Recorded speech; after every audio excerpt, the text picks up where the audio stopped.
Okay, we're here. We're using a new microphone. We're going to talk about whether the first floor should block line of sight. Yeah, there's a lot that goes into it, and in order to accurately have this discussion instead of glossing over it, like a lot of people do, we have to do a bit of history, which is goofy. This guy's favorite. Oh, it's my favorite. They, uh, so, especially in ninth, it was very goofy because an antenna could draw line of sight through like four windows, and you can fire all of your anti tank shots through that. Yes, assuming you weren't using first floor line of sight blocking. So, they started to implement first floor line of sight blocking. Well, so sort of, right? So originally this started arbitrarily saying first floor blocks line of sight started via ITC, not GW, and this started back in seventh edition. Back in seventh, especially, ITC had a lot of influence over the tournament scene. Um, it felt way more necessary back then, and the reason this was implemented is because like the common terrain layouts were very different back then. We had a bigger board size, which we were still running 10 to 12 pieces of terrain, which is the same as we are now, except for the board was bigger. And then those pieces of terrain, maybe half of them were ruins, the other half weren't. Like almost every table had two forests, and almost every table had like two craters. This was all very common back then, so there was just way more open lanes of fire, which is why they implemented the first floor line of sight blocking to try to help balance out the fact that melee armies were struggling so hard back then. Moving into eighth, um, obviously we got a change to the amount of suggested terrain. We got a change to the type of suggested terrain. They were still basically saying mix it up some. We were still using forests and craters, but it was more heavy towards the ruins. They changed the whole balance of the game going from seventh to eighth. So there was a lot of changes and it felt a lot better, but we were still effectively using, you know, a lot of what we were doing before. Switching over to ninth, the board got smaller, and with the board getting smaller, it cramped all the terrain together. And then also in ninth, people started like reducing it because of the cramped size. For whatever reason, they started introducing more ruins by going like, oh, we don't want craters anymore.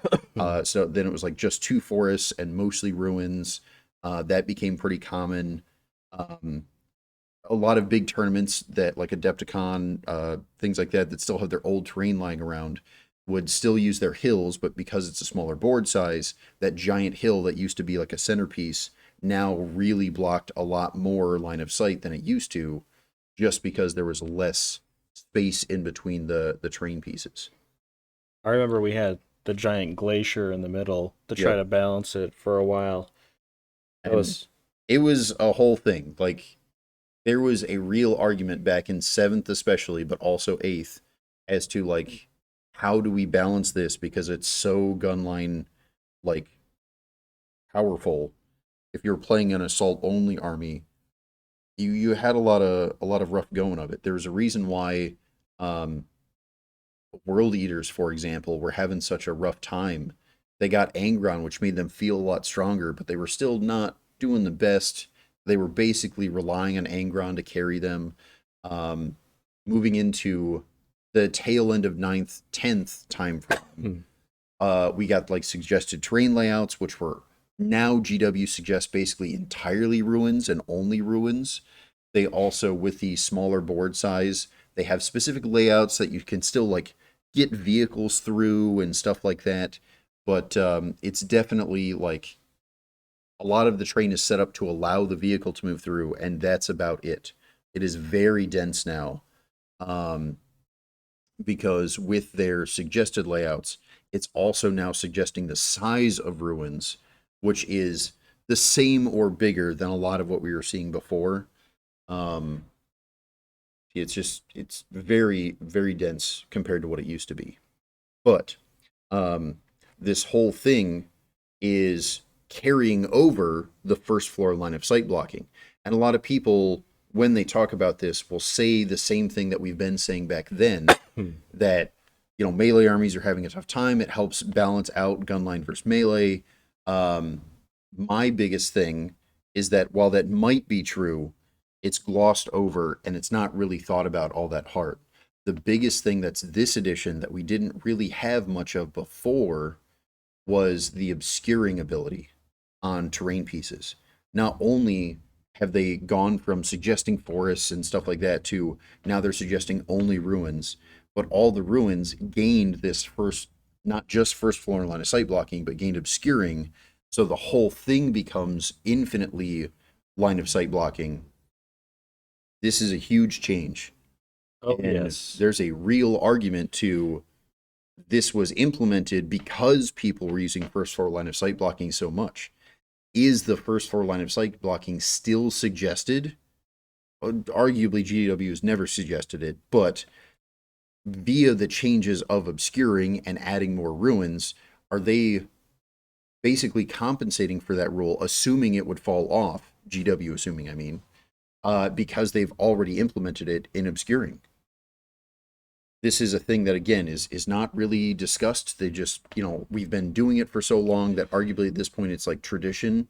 It's not even like questioned as far as balance is concerned. And maybe it is still needed. I don't think it is, but let's say it is still needed. I don't think anyone's really discussing it. I think they're just like, nope, that's how we've always done it. That's how we're going to keep doing it. It doesn't matter how much the game has changed, both with the obscuring rule, with the suggested terrain layouts, the amount of terrain, the type of terrain, board size. None of that's really discussed. They just say like, oh yeah, we've been doing it. It's needed. Don't worry about it. And that's, I think, the main reason why, like, this is kind of, it's not a big deal, but I feel like it should be a bigger deal than people are letting on. I think we should explain a little bit what the obscuring is. So it's only for ruins, pretty much. Type terrain, yes. Because there's like forests and industrial, and they gave all these other flavors of terrain a bunch of interesting stuff, different rules and things that are interesting, but they basically, it's all ruins. So we have like one type of terrain. Yep. Obscuring just says, if you're not standing on the base of the terrain, the whole thing is infinitely tall and blocks line of sight, just completely, regardless of windows or whatever. Correct. But you have to not be touching the base of it. So the idea is if it's like a 4-inch by 6-inch little rectangle, you got to stand outside that. And then if you were to charge through it, since infantry can move through it, you would have to be standing far enough away and then make the charge all the way through it to the other side. Whereas if the first floor blocks line of sight still, even if you're standing on it, you can stand right up to the wall. They still can't see you, assuming you're a short model and on the first floor. And then your charge is much shorter. Otherwise, it doesn't change that much. Your charges are a little longer. You can kind of hide more infantry by stuffing them in a building, assuming the walls are on the right sides for where you need. There's a few other little caveats where this could matter too. If you have really slow moving units, like let's say Centurion Devastators, they only move like 4 inches. Being able to be untouchable on one side of the wall, move what is effective their base size out to be on the other side of the wall, and then get to shoot, that really allows them to kind of abuse that first floor line of sight blocking. Whereas if they had to only use obscuring, now they're like, okay, it's a 4-inch thing. I could effectively get into the ruins and see through the building while I'm still in cover, and that in itself is pretty solid. It's just not as, let's say, egregious because they have to use the obscuring rule that is in the game by GW instead of some other rule that everyone keeps adding that maybe GW wants us to get rid of, right? Maybe doesn't care about either way, that sort of thing. Well, and there's other things when you do first floor line of sight blocking that get completely messed up. So like Ludas are little infantry dudes. They want to stand in cover and look through the windows. But now, even if they're standing in the terrain, they can't look through the first floor windows. They have to go up to the second floor.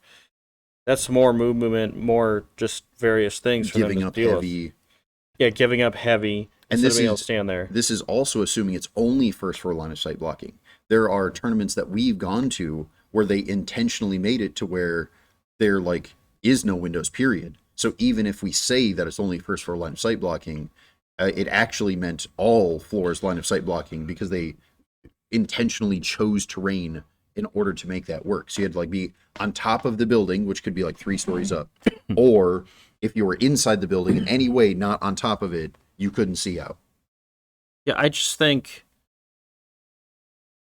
the first floor line of sight blocking I generally don't like, as long as we have the obscuring rule and enough terrain pieces. Because I think GW is balancing the game for obscuring, not obscuring and first floor line of sight blocking. Agreed. Because first line of sight blocking is kind of virtually making melee armies faster and harder to stop. I'm not against that, but it's just that like the idea is you play to the obscuring terrain where you don't stand on the base, and then you're trying to play the lanes of where your opponent can move and try to target you, but you know the square in front of you will protect you. I just think it's better that way.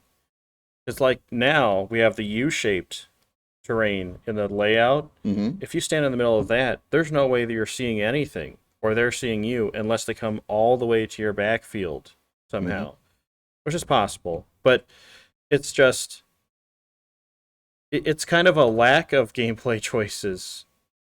And keep in mind, this was originally done because Melee was having such a rough time against Gunline. And now you could make a very solid argument of, well, Gunline isn't doing bad. Gunline was, earlier in the edition, was abusing indirect fire to where it's got nerfed and changed like half a dozen times in this edition. And that's arguably not just because of obscuring, though that does play a part, but it also has to do with the fact that how often were events where people were complaining about indirect fire also using first full line of sight blocking, whereas if they got rid of that, maybe the unit is 6 inches farther back in order to use obscuring instead of first full line of sight blocking. But that alone prevents them from maybe having the range or something like that. Yeah, there's factors here that definitely GW, we don't know if they're factoring in first floor line of sight blocking to the balance. Whether they are or aren't, it's really hard for GW, admittedly, to balance their indirect fire, whatever else, when half of the information they're getting is from people using first floor line of sight blocking and the other half isn't, and like they don't have a way to filter that out because Yeah. it's not even suggested by them. I just think certain units, especially across tournaments that they're looking at and then changing their point values, Mm-hmm. their balance is totally based on the presence of first floor line of sight blocking or not. Berserkers with first floor line of sight blocking are totally different than without. Correct. By a lot. Like very different, especially when you consider blood surge and all that other stuff. The out of sequence movement can put them into really abusable positions. If they wanted to, they could just give a few specific units this rule, like commandos or even the berserkers or something, if that's how they wanted to buff them. Or they could give them like 2 inches of movement, and it would almost be the same. Because blood surges aren't able to be done multiple times anymore. Mm-hmm. So, I don't know. And there's definitely an argument for like first floor line of sight blocking allowed people to abuse things like blood surge. They could, blood surge once or twice before, they would intentionally stand out in the open. They would blood surge into cover to where they can't be seen because of first floor line of sight blocking, and then get a bunch of free movement. And they know that they wouldn't die because after the first unit or second unit, depending on what they decide to do, they would be untargetable after they got a bunch of free movement. Yeah. No, totally. That all that being said, we're still practicing at the store, expecting tournaments to have first floor line of sight blocking. And that is because so many tournaments are using them. Like, do we suggest it? No. I think with the smaller board size that we've gotten over editions, the more terrain, the more ruins, the introduction of Obscuring, especially, I think we're doing it based upon, or tournaments are doing it based upon tradition. I don't think that they're doing it for balance. And I would argue because they're doing it based upon tradition, that is causing potential balance issues. And again, if you have shooty infantry, like Genestealer Cult or Oryx, which I don't know, I just like those for some reason, the it really screws up your shooty infantry.